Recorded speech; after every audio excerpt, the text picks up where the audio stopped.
Siz Jaloliddin Manguberdi qabi haqida bilmoqchimisiz? Unda meni tinglang. Jaloliddin Manguberdi Xolisjahlarning so'nggi hukmdorlaridan bo'lgan. Mo'g'ullarga qarshi mardonavor jang qilgan.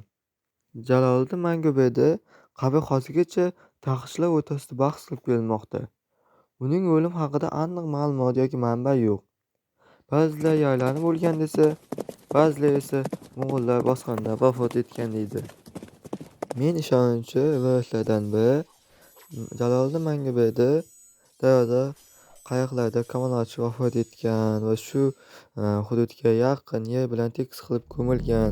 Sababi dushmanlar qabrini topishmasin degan. Eng aniq manbalarga ko'ra, u 1231-yili avgust oyida Turkiyaning Diyarbakir viloyatining Silvan tumanidagi Sulton masjidining atrofida bo'lgan jangda ekanligi taxmin qilinadi. Sizningcha qabr qayerda? Izohlarda yozib qoldiring. O'tmish kanaliga obuna bo'ling.